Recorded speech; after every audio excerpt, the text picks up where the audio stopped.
Coming up on College Press Box, football returned to the 40 acres, and the Texas backfield continues to be the talk of the town. Major League Baseball is in full swing. The last unbeaten team has fallen, and the NBA playoffs are underway. We got your first weekend recap coming up on College Press Box.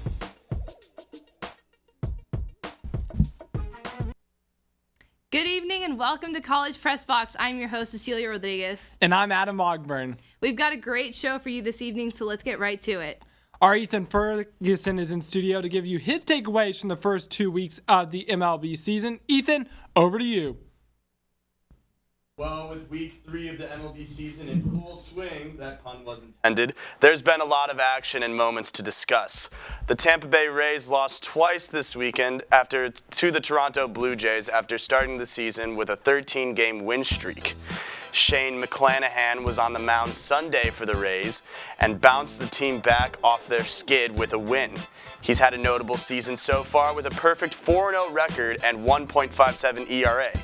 It'll be interesting to see how the Rays do this week with matchups set against the Reds and the White Sox. And speaking of the Toronto Blue Jays, they have also been a team to watch as of recent. Having ended the Rays' winning streak, the Blue Jays have showcased why they are one of the most well-rounded defenses in the league. Having the second best record in the American League, third baseman Matt Chapman is one of the league's hottest hitters right now and is going to be a big name in the upcoming offseason. And with plenty of teams starting to hit their stride at this point of the season, I would be mistaken to not mention the Atlanta Braves. They're currently top of the power rankings and on a 6-game win streak. So the Braves are a team that's hitting their stride at officially the right moment. They've reinstated Max Fried from the injury list, and so the Braves are gonna get some additional depth to their already stacked pitching staff. And they've already swept both the Reds and the Royals. They also have 3 players with an OPS over 1. Matt Olson, Ronald Acuna Jr., and Sean Murphy. So they're set to face a talented San Diego Padres team this week, but in reality, it's the Padres who should be scared. And then the star-studded Yankees had a bit of a slower week this past week. They unfortunately lost Giancarlo Stanton to the injury list. Stanton, who injured his hamstring, does not have a return set in the near future. And Aaron Judge, the captain himself, has a lot of talent alongside him this season, including Anthony Rizzo, Gleyber Torres, and DJ LeMahieu. And so then, ending today's analysis in the great state of Texas, the Texas Rangers made a large jump in the power rankings this past week. All eyes have been on Jacob deGrom, who the Rangers picked up this offseason. And with that said, it's been Martin Perez who's leading this team to victory. With a top 10 spot in the pitching category thus far, maintaining health and durability will need to be the focus for the Rangers. They went 2-3 against both the Royals and Astros this past weekend.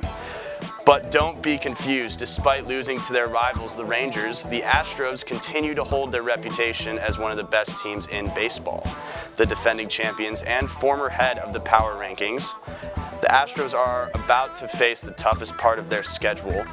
They have the Blue Jays and Phillies at home coming up, and then the Braves and the Rays on the road. So some really good talent coming forward for them.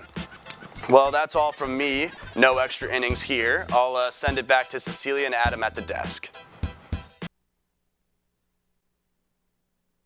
Thank you, Ethan, for your analysis. When we come back to College Press Box, we've got Dave Campbell as Texas football insider and TSTV expert Carter Yates joining us in the studio. He'll break down all you need to know from the Texas spring game this past weekend. Don't go anywhere. We'll be right back on College Press Box.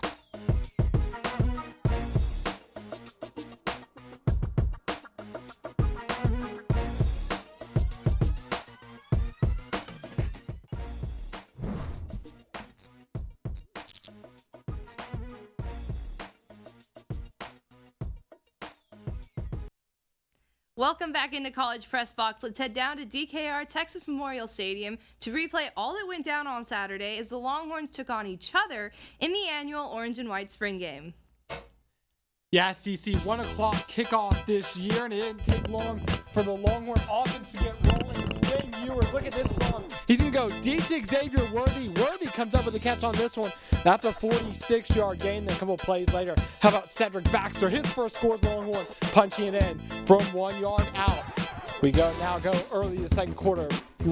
Orange team, looking to answer. Look at this. Malik Murphy finding DeAndre Moore. That one, a nice gain of 20. And then later in the drive, the Orange team facing a 4th and 1. Look at the effort from Savion Red. Moved from receiver to running back during the offseason. Red picks up the yard needed for the first down. Orange team settles for a field goal. White team now back on the move. Jaden Bloom bouncing off tacklers. He's going to get in for the 31-yard score. Big statement there as he continues to fight for playing time in the backfield this year. And the white team not done yet either. Ewers going to find Jordan Whittington across the middle. That one a nice gain of 15. And then later in the drive, Ewers, A.D. Mitchell with the highlight of the game. One-handed grab from the Georgia transfer. So good. We got to look at it again. Look at this. Ewers in the pocket. A.D. Mitchell snatching it right out of thin air for the score. 21-3, the white team at halftime. Now we go to the second half. Malik Murphy lining up for DeAndre Moore, but he can't come down with it. Huge missed opportunity there, but never fear. Murphy bounces right back. Very next play, Jonte Cook down the sideline. The freshman out of Longview. That one an 80-yard touchdown to make it 21-10. End of the third quarter here. We're going to fast forward to, look at this, hit of the game from Ryan Watts. He's going to deliver some punishment on DeAndre Moore. Moore definitely feeling it there, but he isn't phased. He's going to bounce back. Look at this. Beautifully floated pass to Moore from Malik Murphy, who had a really nice spring game. Murphy looking to get the Orange team back in, which was a couple minutes ago. Gunnar Helm can't come down with it, though. That would be the last gasp for the Orange team. The white team wins it 21-10. And now Steve Sarkisian's team will get a little bit of a break before they come back for June for conditioning. And now I've shifted over to the other side of our studio where I'm joined by our Texas football analyst, Dave Campbell's Texas football insider, Carter Yates. Carter, thanks for joining us tonight. Hey, happy to be here, Adam. One last time for the senior show. Let's get it started. Yeah, for sure. And obviously a lot to talk about after Saturday. But much of the buzz throughout all this spring, ever since the Texas football team started spring practice, has been about the quarterback position, especially with freshman Arch Manning joining the fold. So, Ewers, Malik Murphy, Arch Manning, what did you see from that quarterback group on Saturday? Well, when Arch Manning first stepped foot on the college campus, the world looked at the #1 overall recruit ranking and the last name on the back of the jersey and made the assumption that he would push returning starter Quinn Ewers for the starting job. But after the spring game, Steve Sarkisian shut down any inkling of a quarterback battle and said, look, it's clear Ewers is our starting quarterback.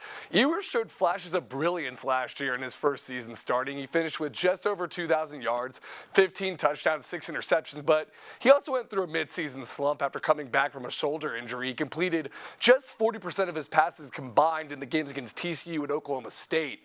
But he looked rock solid on Saturday, however, completing 16 of 23 passes for 195 yards and a touchdown. The best player of the day came from him on a deep shot to junior wide receiver Xavier Worthy, which was a welcome sign for Texas fans. Like you said, Adam, after that pair consistently struggled to connect down the field last season.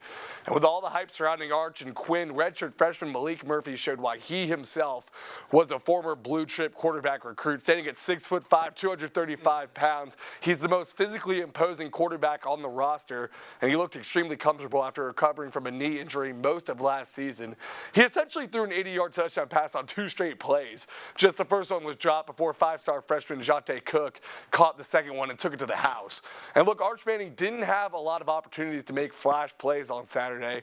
It was clear Murphy and Ewers had an extra year on him in Sark's offensive system. So let's check back next spring game to see if Arch has made a similar jump. Yeah, I think a lot of Texas fans exhaled when Xavier Worthy came down with that ball after some of those drops, especially in the Alamo Bowl. So good to see Quinn Ewers getting back up to speed. But let's stay in the backfield real quick because running back definitely a topic of conversation too. Texas has plenty of options there after the graduation of superstar Bijan Robinson, but none of them are really proven. So, Carter, what did you see out of the running back position on Saturday? Well, the big thing to keep in mind when we examine the plan to replace Bijan is that the front runner to take the RB1 role, Jonathan Brooks, only received 2 carries in that game because he's recovering from an injury. Brooks has served as the primary backup to Bijan and Roschon over his first 2 seasons, but has shown quick bursts and great vision, averaging over 6.6 yards per carry in both years. Senior running back Keelan Robinson also did not participate in the spring game, and he's going to be the 3rd down back for Texas this season because he's a dual threat as a receiving option in the backfield. Now, sophomore Jaden Blue had perhaps the best day of the running backs. He rushed for 52 yards on 10 carries, but most of that yardage came on this electric 31-yard highlight reel touchdown you saw right there. Cedric Baxter Jr. figures to get a lot of work this upcoming season, too. The 5-star freshman didn't really get a lot of opportunities to shine in the spring game, rushing about 11 times for just 28 yards, but he showed some burst when he was allowed to run off tackle. And rising sophomore Savion Red has generated a lot of buzz out of spring camp after moving over from playing wide receiver. He paced the white team with 45 yards on 9 carries, but honestly, the running game did not look electric on Saturday because Texas defense did a great job of attacking the line of scrimmage, and that all starts with defensive tackle Byron Murphy. He looks to be the leader as an interior tackle, but edge rusher Ethan Burke notched 5 tackles in the sack of his own, as did 6'5", 313-pound defensive lineman Alfred Collins. He's looking for a breakout year as well. Yeah, definitely lots to consider there in the backfield. Going to be fun to see how it all shakes out. And I think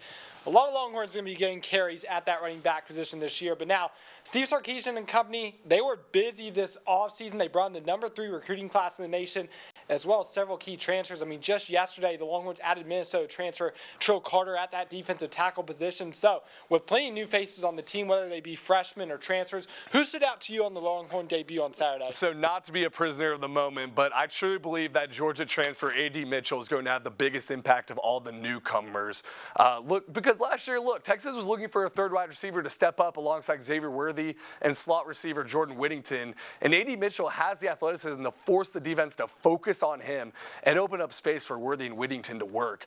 His one-handed catch was, phenomenal, but he wasn't the only new face at wide receiver to make an impact on this game.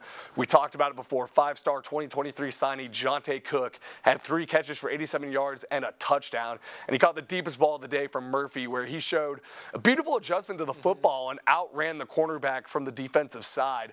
Now on the defensive side here, I'm extremely excited about 5-star linebacker Anthony Hill Jr.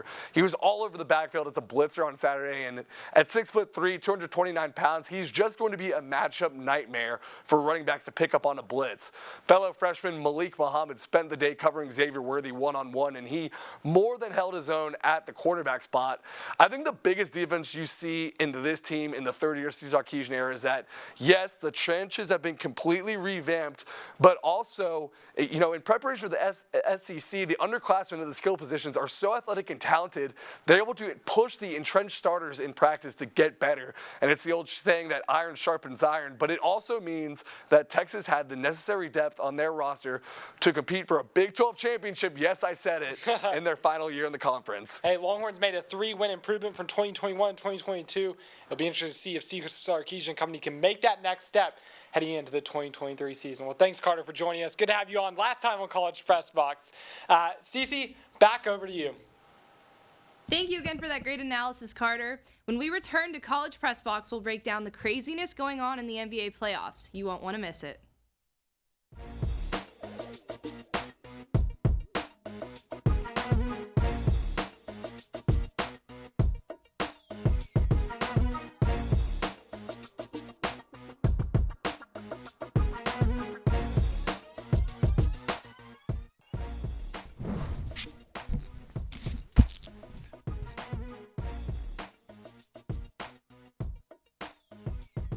Welcome back into College Press Box. After much anticipation, it was a wild start to the NBA playoffs this past weekend with a couple of notable upsets.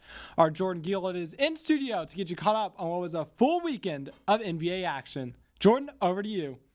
Thank you so much, Adam. Well, the best part of the NBA season is finally here, playoff time. And after a few exciting play-in game appetizers to, signal the flavors of the whole course, we have finally been served our main entrees in the form of 8 different quarterfinal series. So just in case you haven't kept up with the NBA this season or are unsure of who to root for or to place bets on, I'm going to briefly hit every series and tell you what you need to look out for in each one. Then at the end of each, I will give you my predictions on who I think the winners will be. Let's waste no more time and get right into it with the Eastern Conference. Starting with the 1 versus 8 Milwaukee Bucks versus Miami Heat. Now, before Sunday's game, I would have said this was going to be an easy series win in the Bucks' favor and potentially even a sweep. Then Game 1 happened, and the entirety of Wisconsin held their breath when Giannis Antetokounmpo went into the locker room with an apparent back injury and didn't return for the rest of the game. Without him, Milwaukee's scoring attack fell apart, and their defensive front was extremely weakened, and Miami won the game 130-117. This series all rides on Giannis' health. If he's able to come back within 1 or 2 games, his MVP caliber talent should be enough to lead the Bucks to a series win.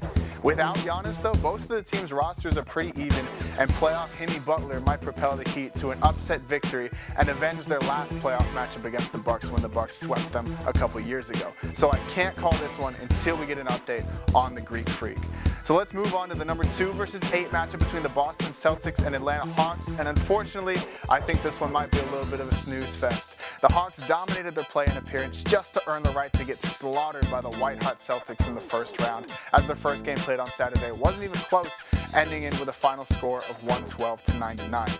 Trae Young and DeJounte Murray are great players, but Murray hasn't quite been the game changer Atlanta had hoped for when they traded all those first-round picks for him, and it won't get easier for him as he draws the tough assignment of having to guard Jaylen Brown, who's just one of many Celtics looking to travel back to the finals after they fell just short of a championship in 2022. Atlanta simply can't match Boston's depth or playoff experience, which is why I have this one ending in 5 games, going in Boston's favor, of course. All right, let me get one more expected blowout matchup out the way between the 3-seeded 76ers and the 6-seeded Brooklyn Nets. And you got to feel bad for the Nets in this matchup, as this roster was just detonated and then haphazardly slapped back together only 28 games before the playoffs started, stumbling to a 13-15 record in those games. Mikal Bridges is a young stud, and he did the best he could, scoring 30 points in Game 1, but the Nets just don't have enough size up front to compete with the MVP candidate Joel Embiid, which leads the Nets to have to double him, which leads Sixers players like James Harden and Tobias Harris to just knock down easy shots on the outside. So the Nets may be able to steal the game. They are playing a game as we speak right now. Don't know the result of that one yet, but Philly is one of the best players in basketball, as well as veterans with playoff experience, which is why I also don't expect this series to go past 5 games. Hopefully the 4 versus 5 matchup between the Cavaliers and the Knicks will be a little bit more competitive. Game 1 was a close contest that the Knicks were able to win with a score of 101-97, and all eyes were on the matchup between Donovan Mitchell and Jalen Brunson, as we all predicted it would be. Under the bright lights, both showed out with 38 and 27 points respectively. Julius Randle was a question mark heading into the series for the Knicks with an ankle injury, but he played most of Game 1 and looked all right, and if he's able to stay healthy, he'll be a welcome presence in the front court, going up against those tall trees of Cleveland like Jared Allen and Evan Mobley. These are both good teams, loaded with star power, ready to impress on the big stage, which is why I have this tough series going to 7 games, but I think the Cavs defense is going to come up huge down the stretch, so I think that they are going to be the ones that end up on top in this series. Sorry to Stephen A. Smith. All right, moving on to the Western Conference. Let's also start with the 1 versus 8 series, the Nuggets and the Timberwolves. Some fans a little more daring than I are choosing this series as a spicy upset prediction, as the Timberwolves are better than their 8 seed lets on. However, that didn't seem to be the case on Sunday, as the 1-seeded Nuggets won that last game with authority. I wanted to go into this series seeing the scoring battle between Nikola Jokic and Karl Anthony Towns, who are 2 of the league's best bigs that can score at all 3 levels and also impact the game with their rebounding and their passing. Neither of which had a great game, but it didn't matter because Denver had just such great secondary options like Jamal Murray, Michael Porter Jr., Kentavious Caldwell-Pope. And so even if Jokic didn't have his best game, even if he was lightly suppressed by Rudy Gobert, Denver's quality options were still enough to get them a win. So Minnesota's going to have to count on really good performances from Towns, as well as Anthony Edwards, to keep up with the points barrage. I don't know if the Timberwolves can do it, so I'm going to say not an upset for this one, going with the Nuggets. But if you want me to pick an upset, look no further than the number 2 Memphis Grizzlies versus the number 7 LA Lakers. Expect this series to be a rough and rowdy brawl. Both of these teams have bad blood, and both of their stars went out with injury in Game 1, Anthony Davis and John Morant. Davis seems to be fine. John Morant, we don't know at this point. It looks like he might be out for game 2. They're going to really need him back for the scoring boost that he brings, as the Lakers' depth was just raining down threes all night. Rory Hachimura, Austin Reeves. Memphis is loaded with talent beyond just Morant, but LA has the talent and the depth to keep games close, and they have the experience, particularly from LeBron James, to win games close, which is why I'm going with the Los Angeles Lakers to take this series in 6 games. Hate me if you want, but I am buying all of the hype. Give me a Lakers finals. All right, and what looks like one of the most fun matchups of the quarterfinals had an electric first game on Saturday between the 3-seeded Sacramento Kings and the 6-seeded Golden State Warriors. Both teams' struggles lie in their offenses, as the Kings' blazing speed and the Warriors' knockdown shooting should mean that we're going to get some very high-scoring games. The Kings lack the playoff experience of the Dubs, but they also have the power of what is probably the best home court advantage of any team in these playoffs. You can count on that Sacramento crowd to show out after a playoff drought of more than a decade, and that's exactly what they did on Saturday in Game 1 when the Kings won the game 126-123. They're a fun team to root for, and they come up clutch in close games, but I still don't think it'll be enough to overpower the reigning champs, as I've got the Warriors taking this series after using the full 7 games to do it. And last but not least, we've got one of the closest, hardest matchups to call between the number 4 Phoenix Suns and the number 5 seeded LA Clippers. The meeting between 2 former playoff stars and 2 former finals MVPs, Kevin Durant and Kawhi Leonard, will surely turn a lot of heads, of course, it deserves to be. However, don't sleep on the secondary ball handlers of each team, as I think that that's where the real test is going to come in. I'm sure the Clippers wish that they had Paul George available, but Russell Westbrook was a beast in Game 1, causing all sorts of havoc on defense, even if his shooting wasn't exactly top-notch. It'll be interesting to see how Russ matches up with Phoenix's guards Devin Booker and Chris Paul. Certainly worth paying attention to if you're a fan of small ball. It's going to be weird seeing one of either Durant or Kawhi get bounced in the first round, but even after his magnificent outing on Sunday, putting up 38 points, and even after a Clippers Game 1 win, I'm still expecting it to be Kawhi who's bounced, as another injury-riddled season for the Clippers ends in disappointment after the Suns win this series in 7.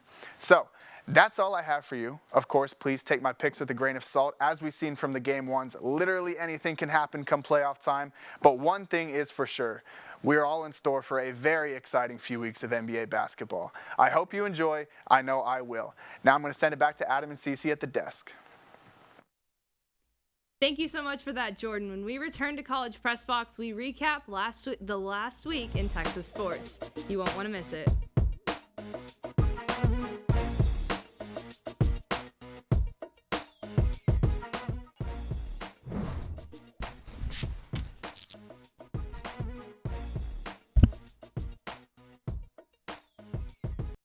Welcome back into College Press Box. Texas brought home another Big 12 championship in men's tennis. 3rd time in the last 4 years. The number 1 ranked Longhorns faced a winner-take-all showdown against the number 3 TCU Horned Frogs on Saturday. Pierre Bailey sealed the 5-2 victory for the Horns as he swept Jack Pennington of TCU in 3 sets. Next up for the Longhorns led to Lawrence, Kansas for the Big 12 tournament this weekend. Texas women's tennis also tasted success on Saturday as they wrapped up their Big 12 regular season title with a 6-1 win over Baylor. It was the 4th Big 12 title for the team in the past 5 seasons. Charlotte Chavitipon sealed the title with a 2-set sweep of Baylor's Anita Shadhiva. The women also will be up in Lawrence next weekend as they go in search of their 3rd straight Big 12 conference tournament title. Now over to the baseball diamond. Texas baseball made the trip up I-35 to take on the Baylor Bears this past weekend. It was quite the eventful series. After holding on for an 11-9 win on Friday, the Longhorns fell on Saturday 10-9 after giving up 4 runs in the bottom of the 9th. But on Sunday, Texas bounced back with a 7-6 victory over the Bears. Rylan Galvin gave the Longhorns a lead for good with a 2 RBI single in the 7th before Eric Kennedy added an insurance run in the 8th with a solo shot. Texas is now 26-12 on the season and will face Abilene Christian at Disch Folk Field on Wednesday. Texas track and field set some blistering marks at the Tom Jones Memorial Invitational in Gainesville, Florida this past weekend. Jillian Alfred won the 200-meter race on Friday before setting an all-time collegiate mark with a 10.72 100-meter dash on Saturday. Her teammate Rashida Adelecki also made a mark on the UT record books as she finished second in the 400-meter dash with a time of 49.9 seconds. It was the second fastest 400-meter time in Longhorn history. After a record-setting weekend in Gainesville, the Longhorns have meets at both Stanford and Baylor next weekend. Now let's take a look at this week in Longhorn sports. That aforementioned baseball game against Abilene Christian coming up 6:30 on Longhorn Network. That one tomorrow. Then softball welcomes Oklahoma State into town. That one Thursday at 8 o'clock. ESPN2 national broadcast there. Then those women's and men's Big 12 championships taking place in Lawrence, Kansas. That one all weekend. Baseball's also got a series against Oklahoma coming to town. That one's 7 o'clock on LHN. The softball team will play earlier on Friday at 4:30. And then continuing on, you can see those tennis championships all weekend long. And then baseball finishes their 3-game series against Oklahoma on Sunday, while softball wraps up Saturday at 12 p.m. on LHN. That'll wrap things up for this week's episode of College Press Box. Make sure to tune in to our other shows this week, including College Crossfire on Wednesday and the 1-0 Sports Show on Friday. Thank you to our analyst, everyone in Master Control, our executive producer, Samantha Pearl, and everyone else at TSTV. For the final time on College Press Box, I'm Cecilia Rodriguez. I'm Adam Ogburn. I'm Jordan Geelhoed. I'm Carter Yates. And I'm Ethan Ferguson. Thank you for joining us, and have a good night.